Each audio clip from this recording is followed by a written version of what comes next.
कोल्हापूर महानगरपालिका पाणी पुरवठा विभागाची थकबाकी दिवसेंदिवस वाढतीये। त्यामध्ये काही शासकीय कार्यालयांचाही समावेश आहे। थकबाकी भरण्याबाबत वारंवार नोटिसा देऊनही पाणी बिलं भरली जात नसल्यानं अखेर आज 100 मोठ्या थकबाकीदारांची नावं वृत्तपत्रात जाहीर झाली आहेत।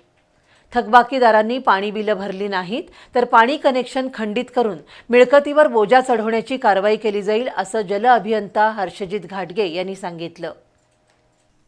कोल्हापूर शहराला पाणीपुरवठा करण्यासाठी दररोज सुमारे 230 MLD पाण्याचा उपसा केला जातो, पण बिलिंग केवळ 60 MLD पाण्याचं होतंय। पाईपलाईनला लागणारी गळती, अनधिकृत पाणी कनेक्शन आणि मीटर रीडरकडून केला जाणारा भ्रष्टाचार यामुळे पाणीपुरवठा विभाग दिवसेंदिवस तोट्यात जात आहे। लाईट बिल, जलसंपदा विभागाचं बिल आणि देखभाल दुरुस्तीवर वर्षाला सुमारे 60 कोटी रुपये खर्च असतो, पण वार्षिक मागणी मात्र 50 कोटी रुपयांची आहे। अनेक ग्राहक वेळेवर पाणी बिल भरत नसल्यानं पाणी पुरवठा विभागाला अपेक्षित उत्पन्न मिळत नाही। दुसरीकडे थकबाकीधारकांना अनेकदा नोटिसा देऊनही बिलं भरली जात नाहीत। त्यामध्ये काही शासकीय कार्यालयांचाही समावेश आहे। वारंवार नोटिसा देऊनही थकीत पाणी बिलं भरली जात नसल्यानं महापालिकेच्या पाणी पुरवठा विभागानं आज 100 मोठ्या थकबाकीदारांची नावं वृत्तपत्रातून जाहीर केली आहेत।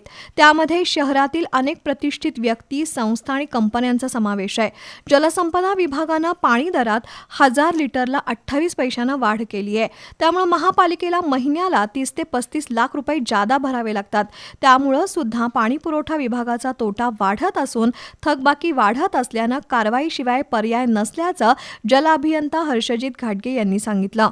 पाणी बिलाची थकबाकी कमी होण्यासाठी आता घरफाळा, पाणी पुरवठा आणि परवाना विभागातील कर्मचारी एकत्रित तपासणी करणार आहेत। त्यामुळे कुणाच्या नावावर घर आणि पाणी कनेक्शन आहे याची माहिती मिळेल। जर पाणी बिलाची थकीत रक्कम भरली नाही तर पाणी कनेक्शन तोडून संबंधित ग्राहकाच्या मिळकतीवर बोजा नोंद केला जाईल असं घाटगे यांनी सांगितलंय।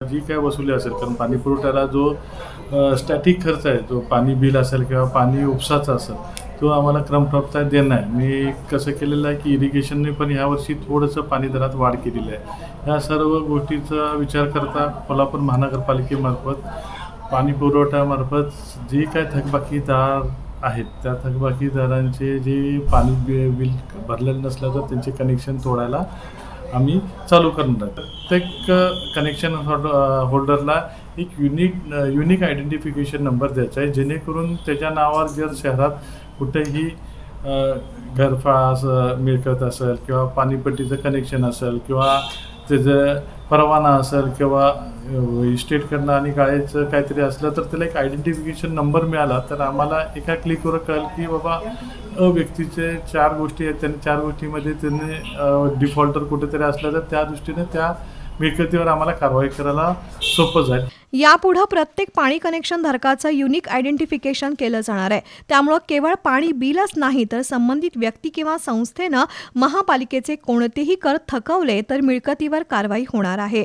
पाणीपट्टी वसुलीसाठी आता एक अभियंता आणि कर्मचाऱ्यांचं स्वतंत्र पथक निर्माण करून कारवाई करण्यात येणार आहे।